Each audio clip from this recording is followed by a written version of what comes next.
Welcome to Rewiring Health. This podcast is for those of you who have an eating disorder, chronic pain, or both. In this channel, we'll dive deep into inspirational stories of those who have healed from both and also get into the mind-body connection and how we can heal the mind through the body and also heal the body through the mind. Come and join me on this journey.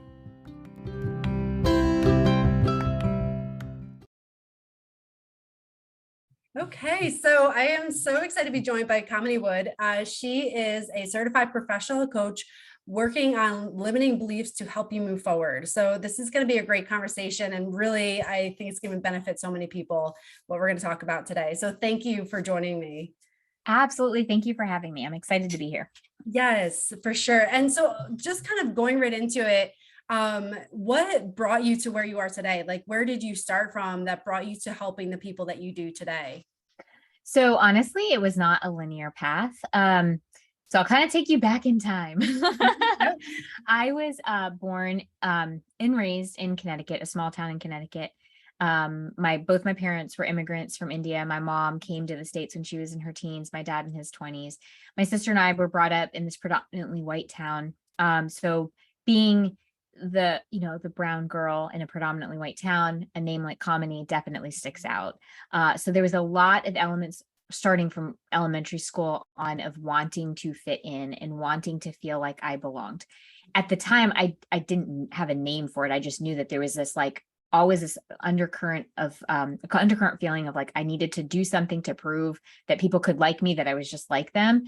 And so I was definitely working towards people pleasing, didn't want anybody upset with me, would avoid conflict at all costs, whatever I could do to make people okay with me. And in the same vein, with my parents working so hard to provide for my sister and I definitely didn't want to be a burden. So my perfectionist personality absolutely took hold from a very early age, because I did not want to fail. I did not want to create problems for anybody, especially them.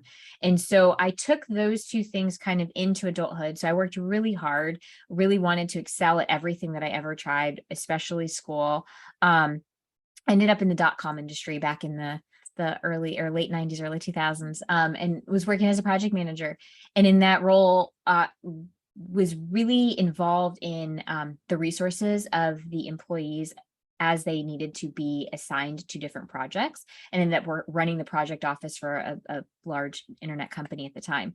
From there, went on to run my husband's law practice, where once again, I found myself wearing a lot of hats, but the main hat that I was wearing was the one where I was helping the employees who came on figure out where they wanted to be and how they wanted to grow and expand. So that was from my professional perspective. As that was happening in my personal world, I became a mom times 5. My oldest is now 21 and my youngest is 9, but my middle daughter actually started really showing people-pleasing tendencies and perfectionist tendencies, and she'd really beat herself up. So a lot of anxiety was bubbling up for her. And I always will say, I will absolutely stand by this, that my children have been my best teachers that I've ever had in life. And so as I was watching this mirrored back to me, I realized that that was actually coming from me and how I was showing up. So I really went through the process of my own self-evaluation and recognizing where, and that's where I learned where some of those old stories had come from and where I was holding myself back. Yes, I had gone through different experiences even earlier, but they always seem to get masked. Okay, yeah, that was a challenge, let's move on. This was the first time in my life where I really actually recognized, oh, that's that limiting belief, or that's that false story. So as I went through this self-transformation, I realized that the work, my professional career, kept bringing me back to helping people grow. And so I realized, wow, okay, my calling is actually to take that professional love with this experience that I've had as an individual, as a human growing and evolving, take those things, match them together, go get some actual training in working with individuals. I've gone through several specialty training programs as well, just so that I can really help clients however they assimilate information. And that's when my practice was born. It was out of the fact that it was more of a calling, as well as taking this experience that I had professionally and personally and saying, I really can take this and help other people move forward. And here I am today. Oh my gosh, I love that. I love how you can see your path, how it's like you were destined to do this. And it's like how life kept pushing you in this direction until you're like, yes, this is what I meant to do. So I just love that. And especially how it came that it was your professional career was doing that as well as at home. I mean, it's just, it's so profound and just gives you such a depth of information to take forward and experience. What, Take forward an experience. And also it gave me permission to realize, okay, universe, thanks for showing me in yeah, every direction that you possibly can. yeah. I'll take the hint. Yeah, sometimes you need that just to be like, almost smacked in the face with like, this is what you need to do, like, so I love that's the path that you took. And it's like all those things that you experienced, I'm sure through like the corporate world and everything has at least helped you, I'm sure in some way to have this wealth of knowledge in helping others. When your daughter was going through that, um, how did you kind of come to the realization that like the messaging was coming through you, that she was kind of experiencing this through you in a Well, way? it's really interesting because only in hindsight was I able to track that back. And it really, Yeah. the telltale was she sounded like me. Like that was what my internal voice was saying, or my inner critic. And I realized I wasn't even speaking it out loud. It was how I was showing up. And she was just, I was modeling and she was just mirroring it back to me. Yeah. And so that was the moment where I was like, oh my gosh. So all of the, and we think we're masking. We're not. We might be masking very surface level, but we're still showing up in a way that is living into whatever that inner critic is saying, or whatever that false belief is saying. So if we have an I'm not good enough false belief, I was literally just on the phone with a client and he was saying, I've done this like pseudo confidence. And I realized that I kind of, I thought I was doing it, but I really wasn't. And that's the truth, because the false belief is still there of I'm not good enough. As much as we think that we're covering it up, it's going to bubble to the top. We Yeah, can't mask it forever. absolutely. And I think just your energy conveys that too. When you have that, like you're always telling yourself this messaging, your energy Mhm. is going to follow suit too. So it's like Absolutely. people can sense that for sure, especially when it's your own children. And yeah, it really is. And I love how you said that they're your biggest teachers. They absolutely are. It's like they make you look inside yourself so that you can be the best example for them to move forward. So I just absolutely love that. And I can relate to that. I have two children myself and I see where I'm like, oh yes, that came from me. Oh yeah, yeah. I will say Absolutely. they're my best teachers, and they humble me every day. Absolutely. They will keep you honest with yourself. Absolutely. Yes. I love that. For yourself, like once you realized that you had these limiting beliefs and this internal dialogue, how did you begin to transform that into something that served you? So, it's interesting because it's not something that you can just sort of suddenly are aware of it. And then all of a sudden it's like, oh yeah, here we go. It Yeah. was really giving myself permission and grace to take my time with the understanding, and allowing the awareness to unfold over time. And as that unfolded, I could see how certain choices I was making was living into the false beliefs. So for instance, my people pleasing actually came from the false belief that I had to prove my value or my worth, right? So as long as people were happy with me or I was making them happy, then I was worthy. And so coming to terms with that awareness, then I was at this place, I could find myself in this choice point of, now that I'm aware that I seem to be getting my worthiness from pleasing others, what's actually true for me? Where does my worthiness actually come from? And is it really extrinsic by pleasing others? Or is it from a place of the fact that by my own essence and being, I'm already worthy? And can I come to terms with that in and of itself as just an accepted truth about myself? And that was where the real work was, where it was coming to terms with, oh, wow, me showing up and being Kamini, that already makes me worthy. I don't have to prove this to somebody else. And that's when I could start making those choices, like making a choice to no longer run my husband's firm and actually start my own business. Huge, scary choice, because for the very first time, I was willing to take a step and put my dream as a forefront versus constantly putting everybody else's in front of mine. And that's what people pleasers will do. They'll put everybody else's needs in front of their own. And what I really needed was something that I found pure joy in. I work with individuals every day and I get to the end of the day, I'm like, wow, where did it go? Because I'm so involved and in flow with what I'm doing. And I'm not saying that I was miserable working at my husband's practice or at the .com. I always found joy in what I was doing. But the truth is, it wasn't my true calling. It wasn't something I needed and was being called to do. And the work that I'm doing now is I need to be doing it. And it's such a difference. Yeah. But that was a huge shift for me because, here I am going through this self-transformation. It's like, oh, wow. Yeah. I have to break the news to my husband that I'm going to want to do something for myself. Yeah. Yeah. And that's incredible, especially when you have those people-pleasing tendencies. That's really hard because you never want to let anyone down, but it's that inner battle of like, do you follow your true calling, or do you continue down this, quote, comfortable path that you've always known?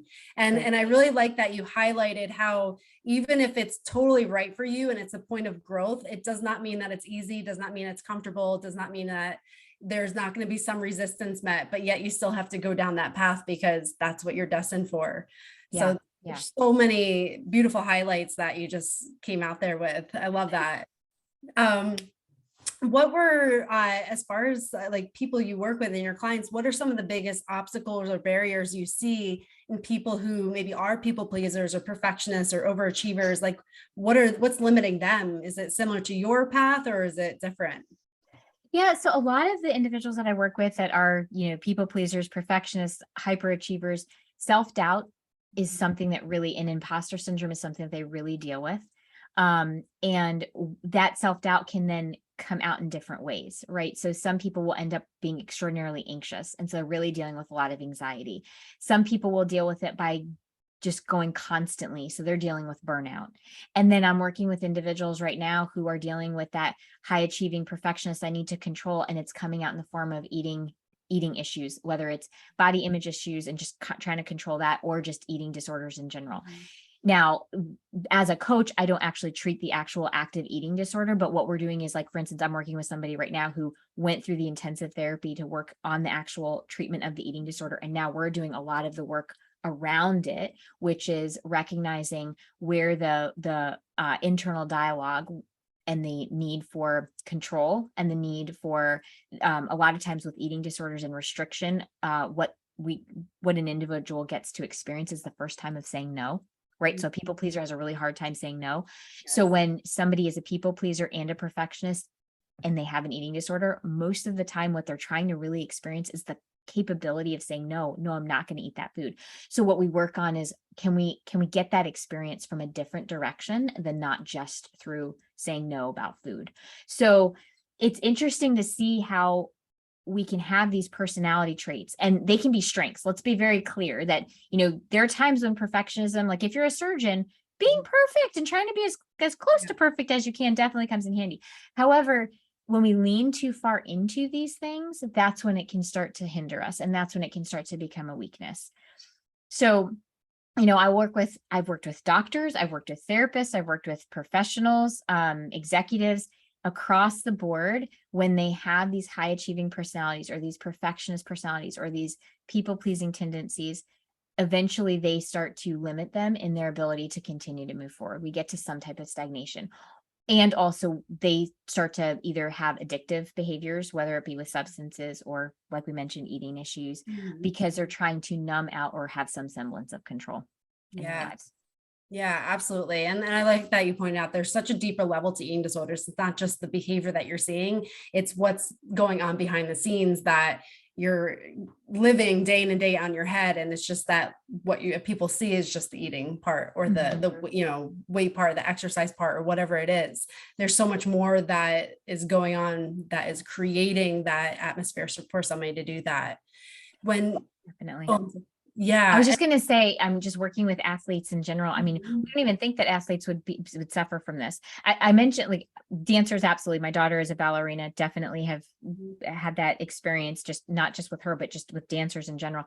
But athletes also, we don't think about it, but because so much of their lives is dictated and scripted and the need to be perfect in everything that they're doing. And eating disorders are definitely rampant. And we're not just talking about with figure skating, which of course, yes, that makes sense, or gymnastics, but like track and field, swimming. I've worked with a swimmer that had an issue with it. So it shows up in many different elements. And it all kind of comes back to, well, what are they experiencing through this, like through the eating disorder that they've created for themselves? What's that experience that they're trying to get? And why are they trying to get that? What's missing from their lives that allows that to be the thing that they're craving so badly.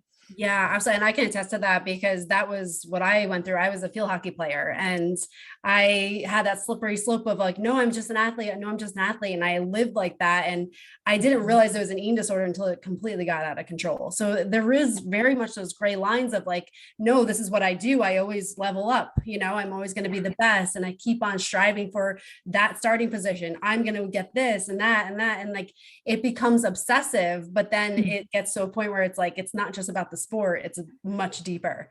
Yes. I can completely relate to that. Absolutely. Yep. And I think it is important to highlight that it isn't just happening in the sports that are looking at your figure. It's happening in many cases because there's so much pressure, I think, especially at the collegiate level, where there's scholarships on the line, there is prestige, there's competition, you're going head to head with people. I mean, there's always that pressure to be the best. Oh my gosh, my son is playing Division I right now, lacrosse. And I mean, honestly, that amount of pressure that those athletes face, and I'm going to say athletes, they're scholar athletes, because not only are they facing the athletic pressures, there's the school and the academic pressures as well. But when you're at that level, something that I know he ended up dealing with that first semester was, you're the top of the crop, so to speak, in your local community and in your travel world. And then suddenly you're thrust into this college level and everybody's the top. And suddenly now you're also thinking, where do I fit in? And so once again, with a lot of individuals, it's the need to control. So that's something that they can hold on to, because this I can control and I can be really good at this. Mm-hmm. Yeah. Yes, absolutely. And I don't know if you're, experienced this, but like one thing that I experienced is that I got praised for that. And that just for sure. fire, because you're like, wow, you're so disciplined. You're doing so great. And it's like, becomes your identity. It's not just like, you are doing this because you feel like you need to, but it's like, this literally is who you are. So like to step away from that becomes very difficult when that is all and that's how people know you. So oh my gosh, that's such a great point about the praise that comes with it, because what happens is, and again, yes, athletes especially, they're getting praise for maybe even their physique, right? Like, oh my gosh, look at you, you're all muscle. yeah. And in the athlete's mind, they're thinking, well, that's because I am restricting, right? Like I'm counting, oh, I need to do more of that because then I'll keep getting that. And so like it feeds upon itself. Or conversely, if you're not even an athlete and you just, it's the area that that's the area that you end up controlling. You're a high performer, let's say in school, academically high performer. And then suddenly now you're at an Ivy League school and everybody's just as smart. And it's like, well, goodness. I mean, I work with a lot of college students. And so this happens a lot where suddenly their identity, because it was all wrapped up in something back at home. Now they're in this bigger environment and they're really struggling to find who they are in this bigger environment. And that is absolutely something that they can hold on to and they can experience some semblance of ownership and identity through. Yeah. Oh, definitely. Yeah. And I also I would imagine it's also that point of fitting in versus belonging. Like when you're in college, it's like, you're all about fitting in. Where is my group? Especially if you feel lost. But when we try to fit in, it's the opposite of belonging. We're not belonging when we're only trying to fit in. So is that something you see with the athletes or college students you work with? Oh, absolutely. We have conversations about this all the time. Because, and I love that Brene Brown brought it to the attention through her latest book, because there is so much around fitting in versus belonging in terms of fitting in. And this is what we talk about, especially with my young adults, is the difference between fitting in and belonging. Fitting in is I'm changing and masking who I am in order for this group of people to like me and to accept me. And a whole while there's this underlying fear that if they find out the real me, they're going to drop me in a hot second, right? And I'm going to be abandoned and left alone. Versus belonging is I have shown up as myself and I'm with these people who just know me as I am. And then we don't have this underlying undercurrent fear that that we're going to be abandoned at any given second, right? But when young adults when they're kind of, first of all, they're stepping out from their family of origin, right? It's probably one of the first times that they're out in the real world. Yeah. And so that safe zone, that safety net is kind of off to the side. And they're in this new group or in a new world where they don't know a lot of people. They're trying to figure out, how to find their group, to your point, but they fall into the I need to fit in. And so they actually change who they are in order to find that group of people as quickly as possible. A lot of individuals, like because I'll maybe start working with somebody in high school as a senior and then continue working with them through college. And every single time that fall semester, it is so much work around, there's no rush. You're not on a timeline to find your people, because so often they're so worried about not finding their people that they're willing to just jump into any group and fit in. And most of them end up getting really frustrated or feel really sad by the time, Christmas break happens or winter break happens, because suddenly they realize the people that they aligned with aren't really their people. Mhm. This has just happened. The reason why I'm talking about it is it's fresh in my mind because we literally just had, we went back to school recently, right, within the last couple of weeks. And I know a couple of the college students that I'm working with really struggled with that, because come the end of that first semester, they were like, what has just happened? I thought that I found my people and none of them are my people. And it was because just the mad rush to find them immediately. Yes. Yeah, absolutely. Yes. I mean, I wish I could hear this conversation back when I was going through an eating disorder, because it really would have helped me so much, because I felt like I was so alone. And what you're describing is exactly how I felt. And I couldn't find my people, and everyone was out drinking. That really wasn't my thing. So I turned to exercise. Like, no, I don't drink, I exercise. So they Exercise. were all Yep. bonding over drinking, and I was exercising. And it just compounded things. Yeah. Got Yeah. worse. And Yep. so I would imagine, like, it's not only just fitting in when you don't have like an eating disorder or other things going on, but now if you have an eating disorder and people think you're an athlete, and now you know why you're actually exercising or eating the way you are, because it's a deeper issue with an eating disorder. So you can almost feel like a fraud in a way. Like, people see one thing and you know what the real reason is. So it's like a perfect storm for things just to get out of control quick.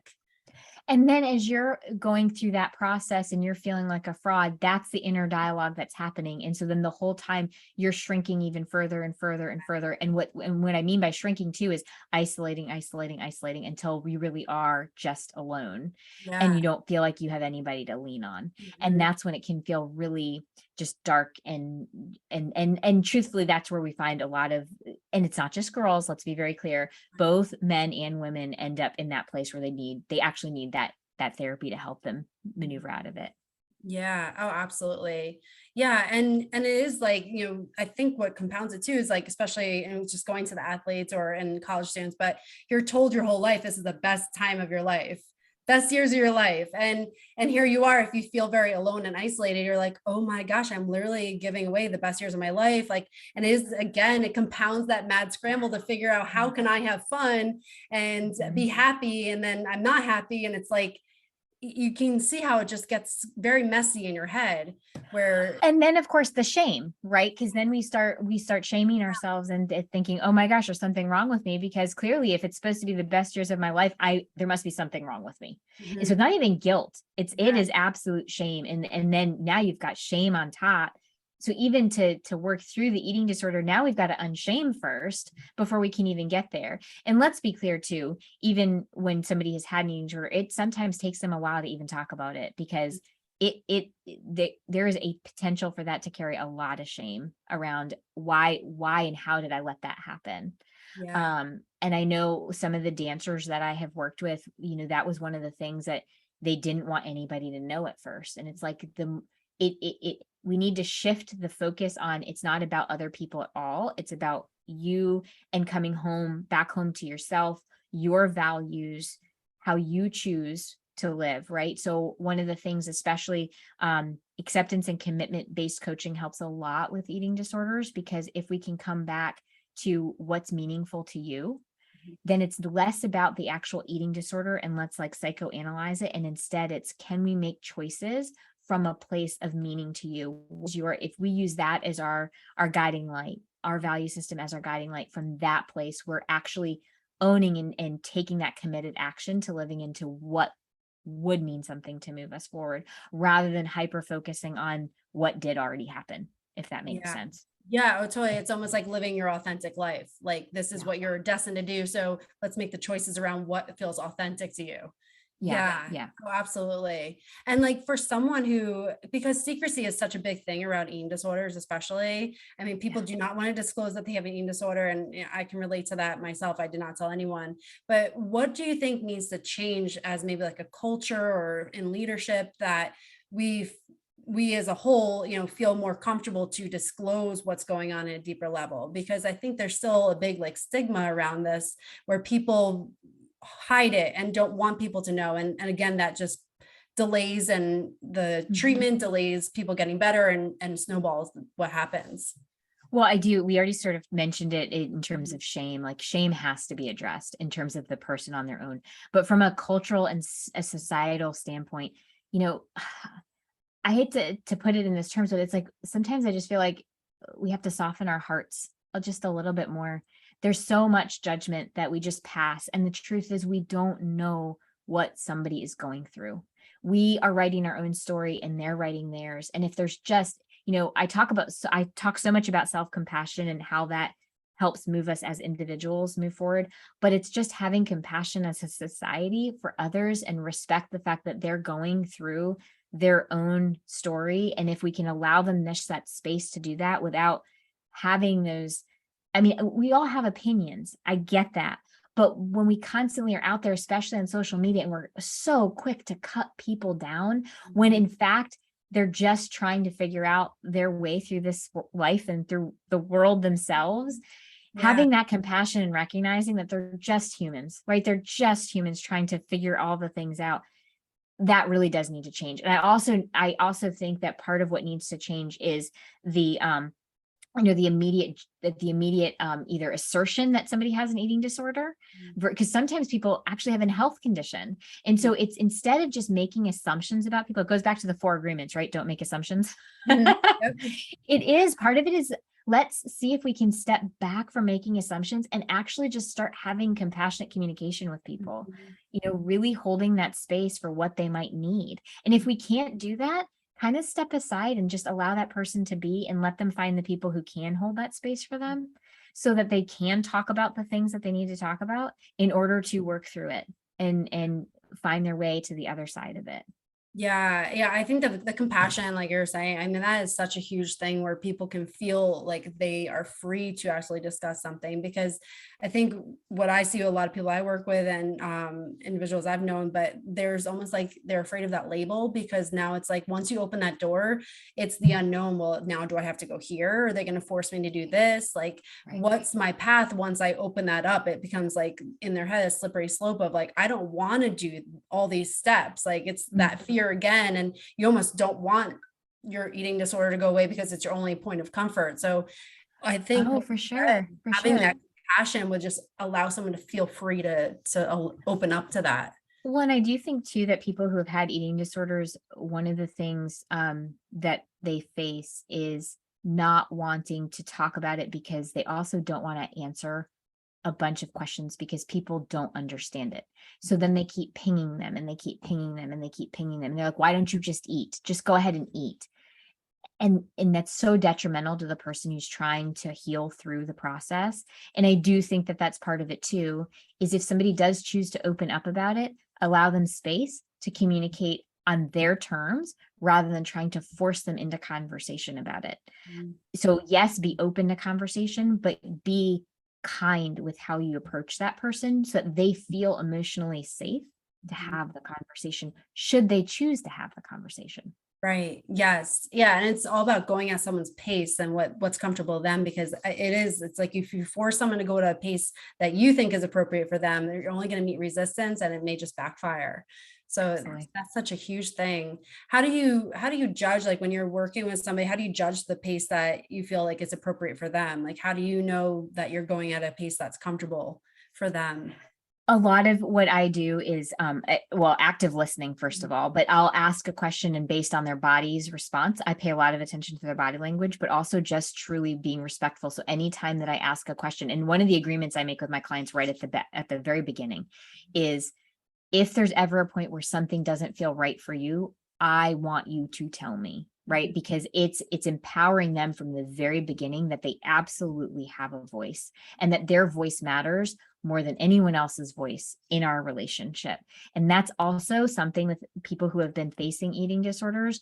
Their voice hasn't been heard for quite some time. They haven't even heard their own voice because it's been covered up. And so it's really important to create that safe space and to allow for them to be the lead. Allow them, like I'm working with one individual right now, and there are some days she is just all in, like wants to talk about like, this is what happened and I was triggered by this, and she is just sharing. And then other days she is just not there and we're talking about boys, and it's like, that's totally fine. We don't have to talk about that thing every single time. So a lot of the times it's really being, I coach from an intuitive place anyway, but it's really just showing up and feeling into where are they coming from and not forcing the issue. Because if you come into a session and you start just saying, okay, so tell me, how many calories did you eat? Once again, we're back to numbers. We're back to numbers and we're back to measurement. And it's totally missing what it is that they're experiencing through the eating disorder. That's really what it comes down to. Right. Yeah. And it really like is about healing from within. You can't put all these things on the outside, change the behavior, because if the messaging is not still there, it's only going to open up the wound again. Like it's putting a Band-Aid on an open wound and expecting it to do the job. Like it's never going to do the job. So yeah, such an important thing with, when it comes to like self-care and working with individuals, what would you say is a good or what would you say? I know self-care is so individualized, but what would you say, like recommend to someone as far as picking out a self-care routine that works for them and that is serving their purpose and their mission? Well, a couple of things in terms of self-care that I always, I challenge people to come up with is, create their own joy list. For instance, what makes you smile from the inside out? And that's your cheat sheet in terms of self-care. So for some people, it's just sitting in quiet, drinking like a hot cup of tea. And it's like, that's great. Wonderful. The other part that, and I mentioned it a little bit earlier, that I really hone in on though, is self-kindness and self-compassion, right? How are you talking to yourself and implementing and integrating that into your everyday? So slowing down and paying attention to the words that you're choosing to use towards yourself. In the context of self-compassion, there's the concept of like kind hands or loving hands. So sometimes it's just offering yourself that same loving, compassionate touch. Like sometimes if we're really having a lot of anxiety or we're spiraling out of control, sometimes it's just putting your hand over your heart and just being like, really closing your eyes and like feeling that like, yep, I'm here for myself, right? I'm being held, versus continually letting the thoughts just spiral out of, it's noticing the thought and then what can I do for myself in this moment to just ground. Mindfulness is another really important thing. Perfectionists, high achievers, we all suffer from the rumination of the past, or we're future tripping. And so mindfulness just in general is really important, but also when you're facing an eating disorder, really important to be in the here and now, because it's so easy to get caught up in decisions you may have made. Or, well, if I eat this thing, am I going to gain, and am I going to be fat? And especially with people who have anorexia, this is a big thought that they have, is like, oh my gosh, but then I didn't exercise and I'm going to gain fat. And it's like, come back to the present moment, right here, right now. What's the choice that you're going to make that's meaningful to you? Yeah. Right. That's really important, because it's so easy to allow one to spiral out into the future or worry about the past. Yeah. Oh, definitely. Yeah. And going off of like kind of talking more about the perfectionist mindset, when you have perfectionism, it is always that like, I can't let my guard down because things will get out of control quickly. So you feel like you always have to like constantly be on top of things, because it's like, no one can do it better than I can do. So what would you say for people, not even just like with eating disorder behavior, but just in life in general, when, you do something and everything is 90% great, but you have that 10% and all they can focus on is that 10% that didn't go well. How do you work on shifting that mindset where they can stop looking at just a little bit that didn't go well and start looking at everything that is going well? I will always say awareness is the doorway to change. And most perfectionists aren't even aware that that's their dialogue. They aren't even aware that the moment they say, like, if something goes, they've accomplished something, they'll notice they've accomplished it. And then they immediately go into the part that they don't like, or the part that, and I definitely have done this. I catch myself still doing it, right? It's like, I did that thing, but this wasn't So we have to track that, and we need to start talking to ourselves. And then we go into this place of, I'm noticing the thought that I'm diminishing the thing that I just did. Right now we're diffusing ourselves. We're not actually, there's space between us and the thought. And from that place, we can start saying, well, what's actually true? What's actually true is I just knocked this thing 90% out of the park. That's amazing. And I'm going to celebrate that. And so it is finding even the little bits of gratitude, right? Because gratitude will build upon itself. So what's the right thing here? What went well? How did I grow from this situation?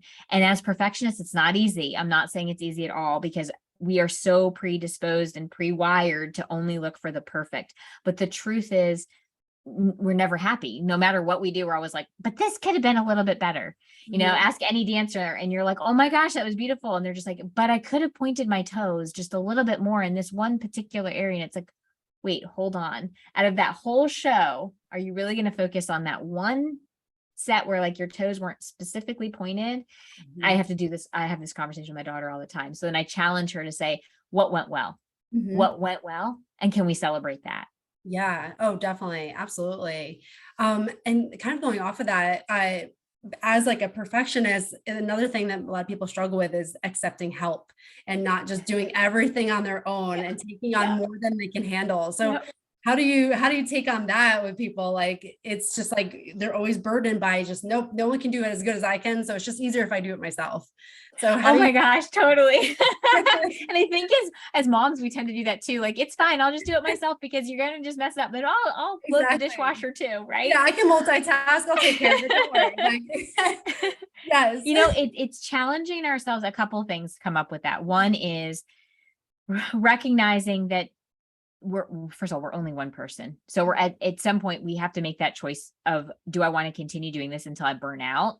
Or do I actually want to create relationships with people and actually learn how to get that support and ask for that support, which isn't easy. However, the other part of it is recognizing that even if somebody doesn't do something exactly how we would do it, it's still getting done.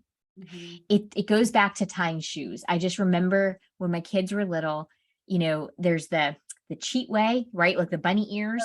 And then there's like the complicated way. And I remember with my first child, and probably even my second one, me being a perfectionist, was like, I'll just do it, because the bunny ear way would always come undone. Right? It was the easy way. It would always come undone. And I was just, let me just do it. And the truth is, they were still getting their shoes tied. And by doing it for them, or trying to take it on and be that perfectionist, what I'm also doing is robbing them of the opportunity to have an experience. So if we're really going to be perfectionists and we're going to really want people to have these experiences, what if we challenge ourselves and say, well, actually, the best choice I can make right now is allowing this person to have that experience rather than steal it from them.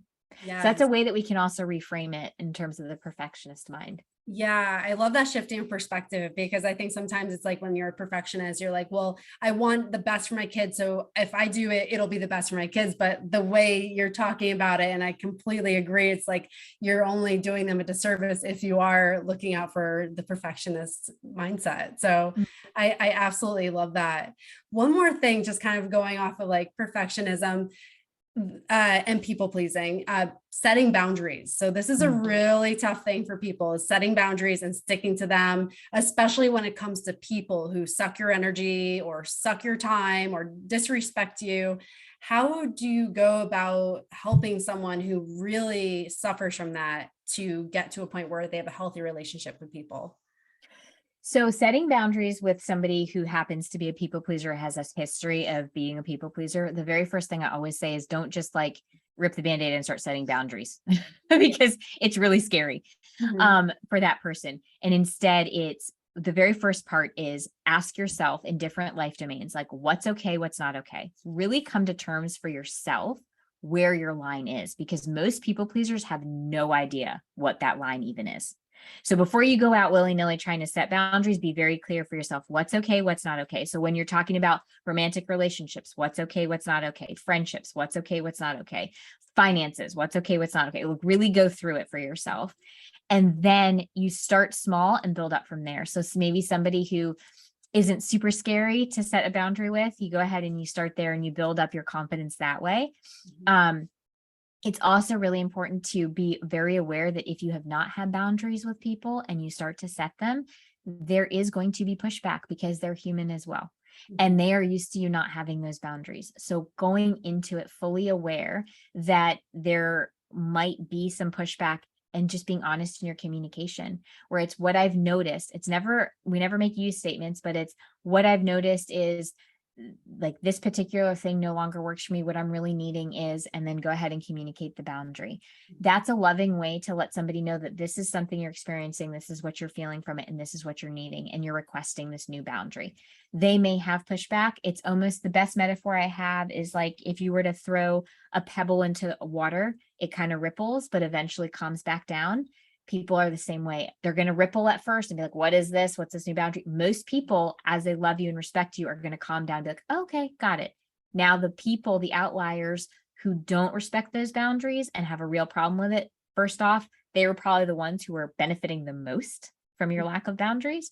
And second off, that's when you kind of need to do your own self-reflection. Is this person somebody I continue to want to have in my world? Because if this person can't respect the boundaries, can't respect my needs, is this really a relationship that I want to continue having? Yeah, such great tools and tips, because that is such a thing that many people struggle with. So really good actionable steps that you can take to improving your life and the people around you. So for anyone who wanted to connect with you or work with you, how can they find you? Do you have any new things that you're working on that you want to share? Let people know how they can work with you and connect with you. Sure. So my website is kaminiwood.com, and I am on Facebook and Instagram and Pinterest with the handle It's AuthenticMe. I do work with individuals one-to-one. I'm working on a couple standalone courses just around things like imposter syndrome and people pleasing and narcissism and how to deal with those toxic relationships, which hopefully will come out by the end of this year or maybe mid to end of this year. Yeah. They're still sort of formulating in my mind, but I'm hoping to have them available. But if anybody wanted to connect with me, you can just head over to my website and easily connect. That's awesome. Yeah. And I will put everything in the show notes for anyone listening, so you can easily connect with Kamini. So thank you so much. I have genuinely enjoyed this conversation. There's so many things that I think really will resonate with people, because there's so many things that you experience on a daily life that are just hard and they're complex, and there's so many little things that go into it. So just having some tools or ways you can discuss it or maybe reframe it in your brain is just so important. So thank you for Thank you for having me. Thank you. Absolutely. And for anyone listening, if you haven't done so already, please subscribe to the channel and please leave any reviews, questions, or comments for myself or Kamini, and we would be happy to answer those for you. And thank you very much again for coming on to Rewiring Health.